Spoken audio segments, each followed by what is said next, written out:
Welcome back, Syndicate members. It is I, Joshua Mammoth. And as promised, I'm bringing more interviews from creators directly to you. And the first one here is Ray Jamison. And I got to tell you, Ray, I read through Madcaps this week because you so graciously gifted me issues 1 and 2. And I absolutely fell in love with these books. I Right love the on. characters. I love the development in the stories and where it's going. So first off, can you kind of walk me through where you came up with the idea for Madcaps? So, there's two different things that contributed to this story, or its inception, I guess. The first one is I play a lot of Dungeons and Dragons, and this story is loosely based off of the first homebrew that I ever ran. The homebrew started simply because I moved across country and I wanted to play or have excuses to hang out with my friends over webcam. So we tried D&D and D and we had a lot of fun with it. The main difference is I took out the players in the game that were playing at the time and I injected my own characters that are based off of people I know and various different references. That's awesome. So speaking of the characters, because each one is very, very unique. My personal favorite is actually, I believe, is the one that's doing the narration and story. I believe it's pronounced Chazgo.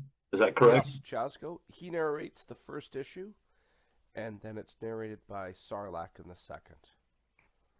So you So like Chazgo? What's your favorite? What makes him so special to you? Well, first off, when they encountered the dead guys that were coming into the village, and then he was like, "Oh, I can't like see them. They can't see me attacking these people." And so I was kind of wondering, okay, why? It didn't really give much explanation there, so I was waiting for something to drop later on. And then when they were on the road, and then basically they were like, "Hey, you don't really need to be in hiding anymore." And that's when he revealed himself as being I think you meant it was a Arger elf. Yes, Arger. Arger. AG. I don't think I've said this on any other interview, but AG is the periodic, the representation of silver in the periodic table of elements. So the name is kind of a derivative of silver, which is where his people originate from, a silver riddled mountain range. Oh, interesting. Where does the magic abilities come in for that? He has a little bit of I'll call it social conflict. So Argers are not traditionally, they would be considered, I guess, xenophobic. They want nothing to do with outsiders, and they pretty much worship the very mountain that they dwell within. And they believe that, like, this mountain protects them. They feel magic is nothing short of an abomination. Ironically, in real life, if you could look this up, humans that expose themselves to a lot of silver, especially in particular eating it, it actually tattoos their skin cells and they look blue. There's lots of cool examples of that. One fella famously was interviewed on Oprah. These elves have a similar byproduct. This is why they're blue skinned. But because it's fantasy, all that silver in their veins makes them highly resistant to magic. Um, Again, the Argers think that worshipping the mountain gives them these blessings and protects them from magic, but it's actually the element in their physical bodies. Chazgo is not a fan of his people. He finds them dysfunctional, and they, like I said before, due to they're kind of primitive, xenophobic. They want nothing to do with outsiders. Merchants, mercenaries, mages, they all steer clear from that mountain range. But their Chazgo's people have such a poor reputation that any of these individuals would be killed on sight from any other settlement. Chazgo was approached by something only known as a net. You liked how he was narrating. That's the very first word in the book when it starts, and it's Chazgo writing the story about what's happening in the issue as it's playing out. And Annette was able to grant him some abilities, and it's not explained quite how.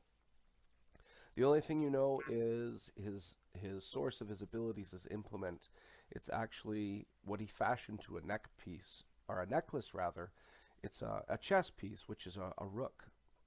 So that rook on his chest, it allows him to do a couple of different magical things. So right away, his own people would disown him and probably kill him. But on the other side of the coin, if he goes anywhere else, he's going to be killed. Fortunately, one of his magic abilities is he can hide his appearance and look like other things. And you see that a couple times Hmm. in the story. But his three friends in the story are the only ones that know what Chazg actually is. He is currently assumed the role of a representative of a noble in the town where this takes place in Ivywood, and he's really dancing close to danger because if his identity was ever compromised, there's guards all over the place. He wouldn't have a chance. He would be killed right away. And he's using a noble's ring as well to Yes. do stuff in that city. Yes, so he's a, like I was saying, he's a representative of a noble. He's very similar to that of what you would call an insurance uh, adjuster. So you see him have the discussion with the farmers in that first issue, and one of the perks is having that noble's ring because um, certain things need to be done, and he needs to be taken seriously, and that's why he has that ring with that crest on it. And like throughout the book, you were able to like play off of all the characters because all of the team had very necessary steps and had to have their own way of doing things. For example, the the weir WYR. I want to say weir. Yes, Is so that correct? Madrakas, his, Madrakas. his people, it's very difficult to pronounce. I spelt it. It's spelt odd on purpose because it should feel uncomfortable to try and pronounce it correctly. So were depending tomato tomato essentially. Okay. Um, what else were you saying about him? Well, I love the fact that like you look at this guy and you think this is going to just be a tank, but he's so much more than that because he has like abilities. Like I guess he was speaking like a language in order to cast like some spells, and so he has abilities well outside of just actually being a really strong, very impressive looking guy. Yes. So one thing I dislike about tanks in stories is not the tanks themselves, but usually they're belittled to nothing more than oafish meat shields that might get one good haymaker in, and it's usually against an opposing oafish meat shield. Madrakas he clears 6.5 feet in height. He's over 350 pounds in body weight. But the most dangerous thing about him is his mind, his intelligence. He is very passionate about the arcane. He just doesn't have a lot of opportunity to study accordingly. He wears this ceremonial armor. He doesn't know much about his people. He descends from a large, something known as the Great Stormworm, which is essentially just imagine a kaiju-sized electric eel. His colorings and um, his bravado is supposed to reflect that of a moray eel. If you've ever watched those things online videos, they're very intimidating for what they are. Because Madrakas descends from such a powerful beast, one cool benefit from him is he's able to store lightning in his gizzard and vomit it out essentially. Much like a skunk with its smelly defense mechanism or some type of poisonous snake with its reserves in its fangs, Madrakas can't just throw up lightning all the time. He can run out and it can replenish, but it's not some infinite ammo cheat code unlock scenario for him. His ceremonial armor, he knows very little about his people. He's raised by humans. He was hatched as an egg. But his armor is brass. It's not even the most effective of armor. He wears it just because he's grasping to any type of piece of culture from his bloodline he can find. Madrakas also, talking about contradictions or people trying to fit in the world, he can't hide who he is, just like, or unlike Chazgo, so he just embraces it. Another interesting thing about Madraas is, despite all of this, and carrying his blade, he looks like a very seasoned veteran or a soldier of some kind, but he's not.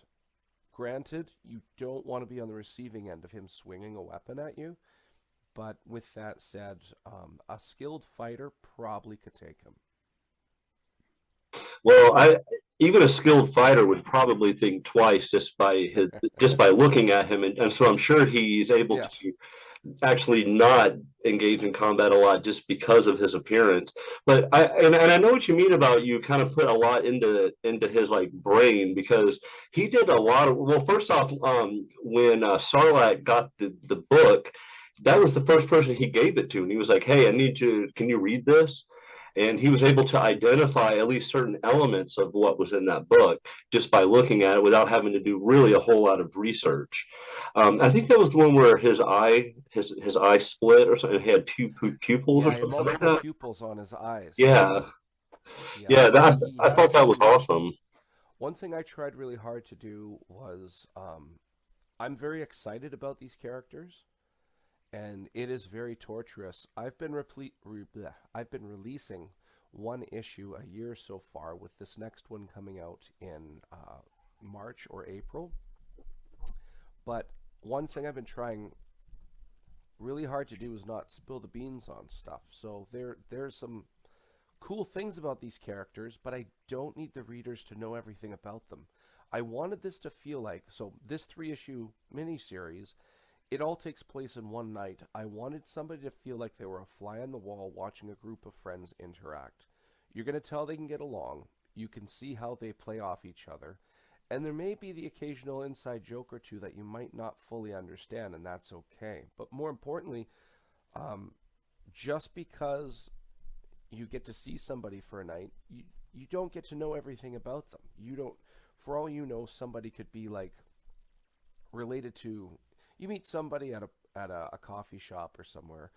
For all you know, they could be related to a celebrity, but that isn't going to be their opening sentence, and you probably won't find out that night about them. Like, who does that, right? But little things like Chazg summoning his pet, his three-eyed albino crow Mx. I didn't need that in the first issue. It didn't make sense to do so, but it made sense at the time. And issue number 3 has some cool stuff like that. There's some neat things. They're subtle, and at the same time, they demand your attention.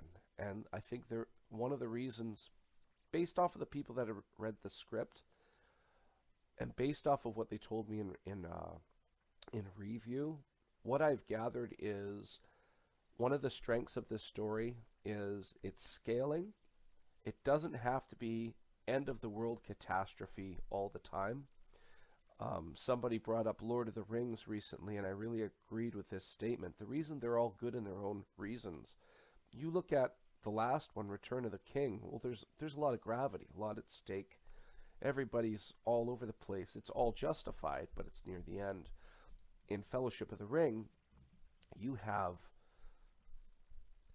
a group of people hiding in a mountain, and they get swarmed by goblins. It feels scary, despite it feeling like small potatoes to the third film. But when you watch these people play out, then suddenly that cave troll drops in. Oh my goodness! Like you're completely like scared for these people the first time you see that play in the fashion that it does, and then in just starting the final act, the third act, Gandalf squaring off with why can't I use words today? The Balrog. He starts squaring off with the Balrog. Everybody else is helpless, and it's justified, and it's awesome. And I wanted all my characters in this story I've been writing to have their moment to shine, but a moment to shine doesn't mean it has to be cataclysmic. It could be really cool just for, like you said, they were very necessary in those points of the story. And if it's a small thing but necessary, suddenly that small thing is very critical and very big in the eyes of the reader. I completely agree. And I will say too that I agree that like when I started reading Madcaps, it just felt like this was like, yeah, just something happening, and I love that element because I think that a lot of books tend to try to go for that cataclysmic end of the world scenario, which in its own right is pretty cool. Um, Yes. but I actually prefer like the small side stories and the stuff that happens to, well, I wouldn't say these are necessarily regular people, but maybe in this world environment, these are regular people. You do have certain guys who are able to be tremendous warriors, and then other guys that are really better at sneaking in and stealing stuff. And then when you put all these guys together, they can accomplish some pretty crazy stuff. And like you said, with like him summoning that bird, that was like out of left field for me. I was like, oh, this is cool. And then and one thing I will say about that particular scene that I loved was the way you depicted him seeing through the bird's eyes in those like split frames. That was so cool. Like, was that something that you had come up with, or was that something that the artist had come up with? Um, the design and the concept was all me. The only thing I said to, and shout out to my interior artist Victor Medina, and also colorist Dan Kemp, that made those panels that you just described to what the caliber of what they are. Definitely something I can't do. All I said is I wanted in the middle Chazg concentrating in some fashion, and then I wanted all of the panels that were describing what he was seeing. I wanted it to really feel like if this was modern warfare, that would be the equivalent of a drone getting video surveillance, essentially. And as Sarlacc says in that scene, he says, I was very grateful that Chazg brought that out because it saved me 2 hours of scouting. Yes, yes. I really liked, oh, this conveniently works, or this is, we can work with that. I wanted it to really feel like these people were, you could tell they're friends, but they're not adventurers, and I wanted them to really feel like they were uh, sort of guessing, and almost to the point of the other three feeling relieved when the one, whatever one that is able to contribute something to a scenario. The MX being revealed, Chazgo's pet, her name is MX, being revealed and being able to do that is one example of many, of course. Yeah, and so with speaking of whoever did, Dan Kemp did the coloring on this. Yes. This was an amazing job. Yeah, this had like at night he had like the perfect night feel to it without the panels being dark. He was able to put like the power magical essence in there. I enjoyed it. I loved the hell out of it. And he was the colorist on both books, yes. Yes. Yep. And he is coloring the final one as we speak. So Um, Dan Kemp, just to share some of his credentials: Wolverine Origins, that's all him. Incredible Hulk: The End, written by Peter David, that's all colored by him. Marvel Knights in the late '90s, early 2000s era, Daredevil, Punisher, Black Panther, that's all him. The John Ramada Jr. era of Amazing Spider-Man, where Peter Parker was a high school teacher, that's colored all by him. And then one of his biggest accolades that he gets lots of praise for, he essentially colored all of basically Spawn 50 to 150. So I oh, don't know yeah. how he said yes to me, and I'm very grateful. But you ask, sometimes you get a yes. He was one of the yeses. Where did you end up meeting him? Did you just kind of reach out to him and kind of present the storyline to him? I found him on social media. I reached out to him and I said, I've got this book coming out. I showed some of the covers and some of the inked first pages of issue one. And we had a chat. We talked for almost 2 hours. And it was really cool listening to all of his really cool stories. It's very interesting if you look at any covers of mine that are colored by him, and you look at any of the credentials that I just listed, you'll see that they have the same, they have his insignia on it. So like a capital D with 3 dots beside it. So first I reached out because I just saw some examples of him coloring some things, and then I looked deeper into his credentials, like, oh man, this is. and I mean this in a complimentary way. This is living history. This is a guy who's seen some stuff. He's colored McFarlane, colored Capallo, colored Chance Wolf, colored Ramada Jr., colored like a bunch of big names. Like, he obviously knows what he's doing, you know. And to quote you, he or to reflect on what you said rather, he definitely did a good job with my book too. He makes good pictures look even better. And I was kind of wondering this too, for the title Madcaps. So where does that originate from? So the word madcap essentially means eccentric. And because their hometown in Ivywood is predominantly human with a little bit of orc, they kind of stand out like a sore thumb. So Madcaps just seemed fitting. So I played around with a couple of different titles, and Madcaps just felt right. I like it. And actually, I wasn't really sure what I was getting into just based solely off the title. So when I got into it and I saw it was fantasy, and I'll tell you too, there's some really really like grungy scenes in here of some decapitations and other things, and that kind of threw me a little bit too. I really enjoyed that. I was you know, it kind of had like that I don't know, a bit of a heavy metal element to it, but it was something that I wasn't, again, I wasn't really expecting it. But yeah, it had comedy and it's got like some pretty hardcore fighting. And you know, the characters, they stand out, and the way they interact with each other in the world, like the writing is really spot on with this one, Ray. I Thanks. enjoyed it so much, and I really can't wait to see what's in store for issue 3, which I believe you have a Kickstarter currently going right now for that one. I have a pre-launch.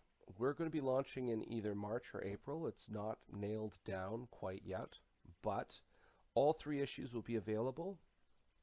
We've got some nice surprises, and it is one more thing that I can't talk about, and it's very torturous right now. Um, oh man, I'm very excited to finally be able to talk about this whole thing. It's a relief just to talk about the first few issues, the first 2 issues rather. This last issue, once it's out, I can finally talk about this entire story, what my ideas were, where the end game was, and how I plotted out the story. All of that I just can't do now without spoiling anything. But I guarantee you, based off of Joshua here, I've been getting a lot of good feedback. Just like what Joshua was saying. So anybody listening right now, if you want something where you don't need to have 60 years of lore memorized, like Marvel and DC, no disrespect to them. If you just want something for a little bit of a change with some intellectual stimulation, you can go into it reading 3 issues. What you see is what you get. You're not going to be missing anything because you don't have any complementary issues. It is just those 3 issues, and you can walk away feeling like you read a decent or worthy or justified story. I wanted to make sure what I was making was worthy of the comic industry. That doesn't mean I was making the best, but I wanted something where I could like walk away with my head up kind of scenario. It's definitely going in that direction. I've never written a comic before. This is my first time. I've always been on the receiving end, the fan side of a comic, and I finally had the chance to, and I put a lot of thought into it. I took a lot of time before issue 1 was released. I spent about 18 months just thinking about the story and just putting it together and eventually finding talent. And one thing about any comic book, it doesn't matter the quality of the talent around you. What matters is if the talent complements your story. And I think that's a very important thing. Nowadays, people get really caught up on the art. And the art is great, and it should be. But having the right art for your story is it's a really hard thing to put to words, but I took a long time just feeling out who I wanted for this team, and I'm very happy with the result. But if you look online right now, look up the Madcaps issues 1 to 3, and you hit that follow. Following this is, even if you think this is really cool but you can't financially support, I get it, and that's perfectly fine. But if you are to click on the follow link, Notify Me on Launch, I believe it's actually called. It will help me for algorithmic reasons. As of recording right now, it's at 97 followers. I don't think I've had this many followers before February started, so I'm really flattered there. I'm obviously getting repeat customers, so much like Josh was saying, the story must be a little bit above average, and I'm happy. I love hearing all this cool stuff. I'm definitely looking forward to finally showing off some really cool covers. This issue alone, there are 9 covers, and there's a reason for that. Usually, in the previous 2 issues, I'd have one group cover, and then one variant cover, one of each character, individual. And I did that for issue 1, I did that for issue 2. Issue 3, I have that, plus I have some others. You can see online right now, if you find me a DM Ray on Facebook, there's a main, I called it the protagonist cover, which is the group, but I have an antagonist cover. So as Joshua was hinting at, looking forward to issue 3. Up to this point, there hasn't been really any type of reveal or explanation to what or who is behind this. But if you look at the main antagonist picture, you'll finally get your eyes on that. That one was drawn by Harv Salterez. If you've heard that name before, it's probably through Catwoman, The Flash, but more importantly for me, one of the first books I collected back-to-back was Ghost Rider, and he drew the interiors and the covers of the first year of that run, and this is the second time I've had him be able to put together a cover for me, and the inks, and of course Dan Kemp colored it. It's kind of funny when you have some artistic talent that worked on the Hellspawn of Image, and then some artistic talent that worked on essentially the Hellspawn of Marvel. And combining their forces, they've never worked together, and I was really happy to facilitate that collaboration. So if you're listening right now, you look at that, you could see a very, very unhappy female elf surrounded by some real ugly support. And you'll be able to see a lot more in this 3rd issue, that's for sure. Yeah, actually, I love the combination that you put together there. The 2 hell spawns together, like, unite. That's awesome. Yes, sir. So you said that issue 3, well, it'll be out within a few months here? Yes. It's going to be either late March or early April. Not decided, but click on the follow link so you'll know as soon as it launches. And just find me on DM Ray at Facebook. We have a Madcaps Facebook page. And you can also find me on Instagram as Raymond the DM. Gotcha. So I'll definitely put all of those links in the description for all the syndicate members. And then also I'll give you a follow too, because I know I linked with you on Facebook, but I'll definitely follow you on the other ones as well, because I definitely want to see more, and I'm really looking forward to this 3rd issue, and I really appreciate you giving me the first 2 to read through.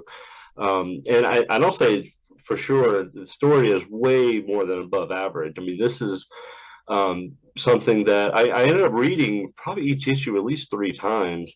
Oh, cool. Thanks, man. Yeah, because I found myself looking at a lot of the panels and looking at the art, and kind of the perspectives were really good too. Where he was able to, because some of your characters are normal height, and then some are way above average height. But then you have a few little guys too, like Dunnan, for example, as a short dude. So they did so well with the perspectives, and also not just when you were seeing them up close, but like in the wagon chase, he kept that going. And so I know that's very difficult to do. And so I found myself reading it, zooming in to kind of look at the pictures, and all together, I mean, this comic is something special for sure. Thanks, man. One thing I was told a couple of times that after reading issue 1, and then there's the bios at the back of issue 1. Yes. A lot of people read the first issue, read the bios, and it, in some cases, changed their perspectives on the characters. And they went back and read it again, and it gave them some insight. They looked at it very differently. I loved the bios, and I was kind of flipping through it because it was like a 32 page, and I was like, wow, this is going to be great. But the last few pages of those bios, And yeah, that kind of took me back because I remember, back in the day, we used to get those bios and comics, and we kind of break the characters down. And you're right, it does add some like element in there, and you kind of understand some of the actions and some of the things that they say and everything. It kind of all leads into those bios. And I also love the sketch picture by them too. Yes. That was awesome.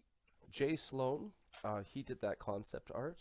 He also did one of the covers for issue 2, which is of Chazg alone with his bird MX. He just finished penciling. He is right now inking a cover for issue number 3 of Sarlacc, taking on some, we'll say, creatures, and leave it at that. But you could probably find it on my social media right now. Jay Sloan did a very good job. I was very happy with what he's brought to the table. So can the syndicate members, are they able to get the first 2 issues right now anywhere? Unfortunately, you're going to have to wait till issue 3 launches. When it does launch, you'll be able to buy into all 3. Gotcha. Like I said before, there's a Kickstarter for not 1 but 3 issues. Issue 1 and 2 have been launched before, but um, there's nothing to catch up on outside of these 3 issues. So you're not going to feel like you're lost in lost in the weeds of a bunch of lore. Like, I should know that. One thing I really like is the MCU, but there are some movies I haven't seen yet. So with new movies coming out, do I need to see the movies I haven't seen yet to enjoy the new ones coming out? Lots of comics. This is a good jump on issue, they'll say. These 3 issues, great jump on. So you jump in all 3 issues. It should feel like the world exists before the comic starts, and it should feel like the world will continue after these comics, but it all takes place in one night. And literally the first page of issue 1, the sun's going down. The last couple pages in issue 2, the sun's coming up. So you'll feel like you're part of that night. And honestly, it's best to get all 3 at one time because I'm kind of left in that cliffhanger mode. So I'll definitely be waiting patiently for that third issue to drop. And so these are gonna be like physical like copies as well. Yes. Excellent. We've got some really cool different covers. Issue number 2, I had one foil cover. It was a Sarlacc depicted in a stained glass window, and it turned out really nice. People were really happy with that. I have I have one lava foil cover coming for this one, and again, I can't say anything else other than that. I could say Fish Lee has made it, and he's going to be debuting it on his show, 5-Star Fridays. And I have one glow-in-the-dark cover of Chazg, which is going to look solid. I have... Oh, that's going to look so cool. I have an homage to a 1980s video game. It's the first time I've ever dabbled in homages before. Yeah, I'm a big sucker for that, actually. Yeah, right. Yeah, because another creator, Nico Smith with Ninja Nico, he did number 2, and it has the Ninja Gaiden cover on it. Nice. Yeah, yes, I would highly suggest that. For guys like me, that's like an instant buy. Here's an interesting piece of information. You mentioned Ninja Gaiden. You ever play Shinobi? Yes, of course. Okay, so the cover art with the ninja on that, the guy who painted that cover painted one of my covers for issue 1. Oh, interesting. Madraas. Wow, that's awesome. Yeah, that was a really cool thing for me to get that guy to work on one of my products. He did a very good job with that of Madraas. It is a very intimidating painting. I really, really like that one. But all in all, it will be a relief to finally talk about this story with people like yourself and Filbo Publishing. Shout out to them. They have been very good to me, and I have been notified, and I'm allowed to say this now. Eventually, this will be in a collection, 1 volume, and it's going to distribution across comic shops in North America. Oh, wow, congratulations. I've never written a story before, and apparently it's good enough to be scattered around, so I'm very, very flattered.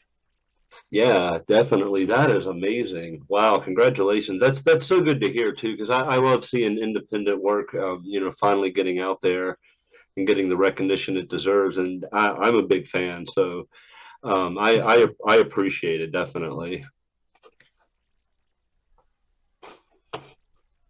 All right. Well, is there anything else? I appreciate you giving me your time today. I know it's For sure, man. cold as hell up there.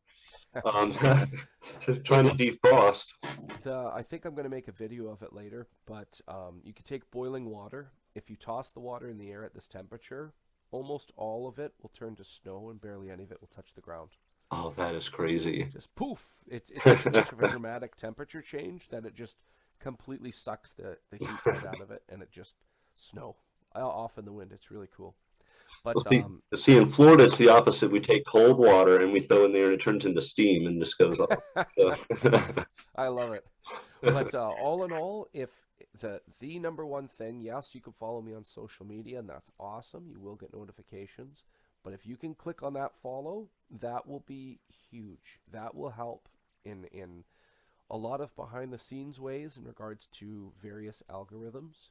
So for every follow I can get that, it's leaps and bounds beneficial for me. excellent. Well, I'll definitely put it out to the syndicate members, and hopefully, we'll definitely get your follows up there.